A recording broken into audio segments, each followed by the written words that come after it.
সরকারকে আমার একটা প্রশ্ন, আমরা যদি যারা আমরা তো হাতে অস্ত্র নেই নাই, আমরা খালি লাঠি আর ইট নিয়ে নামছি, আপনারা tear shell, rubber bullet, original bullet, বোমা, যে যা পারছেন রাইফেল নিয়ে নামছেন, আমাদের হাতে যদি অস্ত্র ওঠে আপনারা কি বাঁচবেন? একটা 4 কোটি রাজাকারের হাতে যদি অস্ত্র ওঠে আপনারা কি থাকতে পারবেন? আপনারা মাঠে আসতে পারবেন? এটাই আপনার কাছে প্রশ্ন।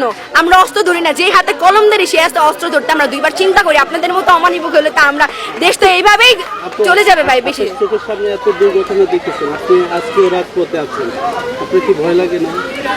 ভয় ভাই, ভয় কি জিনিস সেটা আমি কখন বুঝছিলাম জানেন, যখন আমার সামনে ওই মেয়েটা 2 ভাগ করে ফেলছিল, তখন আমি বলছিলাম মেয়েটা যদি মরতে পারে। আর আমি মাঝখান দিয়ে বলছিলাম আর প্রোটেস্ট করবো না, কারণ আমার পায়ে রবার্ট বুলেট লাগছিল। লাগার পরে আমার ফ্যামিলি একদমই না আমাকে আটকায় রাখছিল। তারপর যখন এই মেয়েটা মারা গেল, আমি আর ঘরে থাকতেই পারি নাই, যে কেন ঘরে থাকবো ভাই। আজকে যদি আমার বোনটাও তো রাস্তায় খেলে, আমার ছোট বোন 2 বছরের বোন রাস্তায় খেলে, আমার অনেক আদরের বোন, ও যদি আজকে উপরে থেকে একটা হেলিকপ্টারতে গুলি খায়, আমি বসে থাকবো ঘরে? অবশ্যই ওকে মারা লাগিয়ে আমাকে নামতে হবে যাতে ও বেঁচে থাকে। আম্মুকে বলে আসছে, আম্মু আজকে যদি আমি না ফিরি তাহলে তুমি অবশ্যই আমার জন্য দোয়া করবা, যেন তোমার মেয়ে মানে ততক্ষণ পর্যন্ত আমাকে না ওঠে রাস্তা থেকে, যতক্ষণ পর্যন্ত না আমার দেশটা স্বাধীন হয়, আমার দেশটা আবার নতুন করে এটা কোনো স্বাধীন বাংলাদেশ না ভাই, যে দেশে শিক্ষককে রিমান্ডে নেওয়া হয়, যেতে 17 বছরের ছেলেকে রিমান্ডে নেওয়া হয়। বাংলাদেশের জার্সি পরে ছেলেটা রিমান্ডে ছিল, ছেলেটা পিঠ দেখছেন, একটা বৃদ্ধ পিঠ পুরা মেরে রিমান্ডে নেওয়া মানে কি মারা? বলেন, উচ্চ আদালতে সেটা এটাও বলেছিল। শোনেন, এটা বলা হয়েছিল যে কোনো মানুষের, একটা নাগরিকের সম্পূর্ণ অধিকার আছে তার পার্সোনাল ফুল কাউকে না দেখানো। আমরা যখন কোথাও যাই আমাকে বলে বা ফোন দেখাও, কেন? আমি একটা মেয়ে মানুষ, আমার ফোনে অনেক পার্সোনাল জিনিস থাকতে পারে। আমি কেন আপনাকে, ছেলে মানুষ, আপনি মেয়ে মানুষ, আমি চিনিও না আপনাকে, আমি কেন আপনাকে আমার ফোন দেখাবো?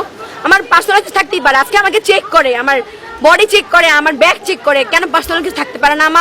আমার দেশে আমি যে মাটিতে জন্মাইছি, স্বাধীন বাংলায় জন্মায়, আমি কি আমার মতো আমার ফোন, আমার ব্যাগ নিয়েও চলতে পারবো না? আমার এই জবাবটা দিতে পারবে সরকার আমাকে?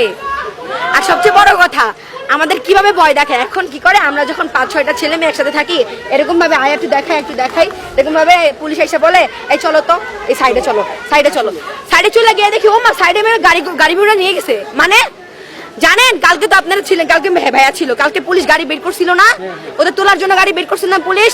তারপর যখন দেখছে মিডিয়া ভরে গেছে, স্টুডেন্টের সংখ্যা বাড়তেছে, তখন পুলিশটা আস্তে করে যেদিকে যাওয়ার কথা ছিল সেদিকে না গিয়ে অন্যদিকে চলে গেছে। পুলিশের গাড়িতে এমনি আসেন স্টুডেন্ট নামানো ছাড়া গেছে। ভাই ওদের ফিউচারটা ভাব, চরিত্র দাগ লেগেই গেছে। মানুষ কিন্তু এটা দেখবে না, শোনেন, মানুষ কিন্তু এটা দেখবে না ভাই যে ও কি জন্য গ্রেফতার হয়েছে, মানুষ দেখবে ও একবার জেলে গেছে। হ্যাঁ, কেউ কিন্তু ব্যাকগ্রাউন্ড চেক করবে না যে ও কেন গেছে, ওর নির্দেশনা হয়েছিল। আচ্ছা গেছে, যেটা হয়ে গেছে সেটা তো আমরা ফিরে আনতে পারবো না, কিন্তু ওদেরকে ছাড়ে না কেন? ওদের সামনে পরীক্ষা, ওরা কি এই জেলখানায় থাকার কথা ওদের? আমার এই কথাটা আমাকে শেখ হাসিনা জবাব দিতে পারবে? আমি ওনাকে মাননীয় শেখ হাসিনা বলতে আমার এখন বাজে। হ্যাঁ, স্বজনের বেদনা তো বুঝেনি তো, ওর বাপ ছিল কম্বল চোর আর ও হচ্ছে ভোট চোর, বুঝছেন? এক কথায় বলি, আমার অবশ্যই ও যদি ভোট চোর না হয়, ওটা কয়বার আপনারা ভোট দিচ্ছেন? ওরে ভোট দিচ্ছেন? কয়জন বুকে হাত দিয়ে বলতে পারবে যে আজকে আমি শেখ হাসিনায় ভোট দিছি? ওরা আমরা একবার বসাইছি, আর ও কত বছর ধরে বসে আছে। আচ্ছা, ওর কি একটু ইগোতে লাগে না ভাই? এত মানুষ, আমি ওর হাঁটুর সমান বয়সের হয়তো হব, আমি বলতেছি এত মানুষ ওরে চায় না, ও তাও নির্লজ্জের মতো ওইখানেই বসে আছে। আমার এই ইন্টারভিউটা দেখার পর হয়তো ও হয়তো আমারও গুম করে দিবে, কারণ ওর কোনো বিশ্বাস নেই। ওর পুরো ফ্যামিলি হচ্ছে একজন ব্রিটিশ, একজন আমেরিকান, একজন খ্রিস্টান, বলতে পারবে ওর কোনো বাঙালির সাথে সম্পর্ক। ও কি বলে, দেশটা আমার বাবা স্বাধীন করছে। আরে তোর বাপ তো স্বাধীন হওয়ার আগেই মইরা গেছে, ওর তো আগেই রাজাকার মেরা লাগছে। 9 মাস তো আমরা স্বাধীন করলাম। আমার বাপ মা, হ্যাঁ ঠিক আছে, আমার বাপ মা কোনো মুক্তিযোদ্ধা না, আমার দাদা মুক্তিযোদ্ধা, আমার চাচাতো দাদা।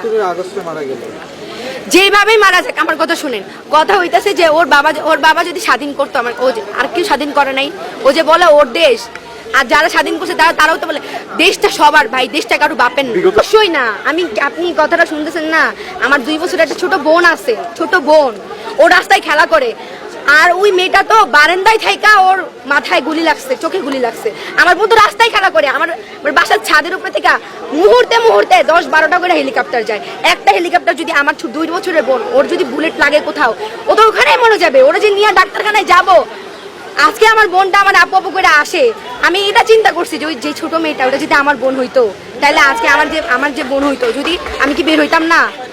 বলেন, আমি কালকে একটা ভাইয়াকে দেখলাম, ভাইয়া কাঁদতে কাঁদতে বলতেছে যে আমার ভাই মারা গেছে আপু, আমি ভাইয়ের জন্য শোক পালন না করে প্রোটেস্টে আসছি। একজনের ওয়াইফ মারা গেছে চট্টগ্রামে, নাম যেন কি কায়েম না ভাইয়াটার নাম কায়েম, ওয়াইফ মারা গেছে গুলি লাইগা। সে মেন্টালি কি পরিমাণ ভাবেন, উনি চাইল্ডহুড রিলেশন করে বিয়ে করছে উনি, আর ওনার ওয়াইফ গুলি রেখে চট্টগ্রাম মারা গেছে না কেন?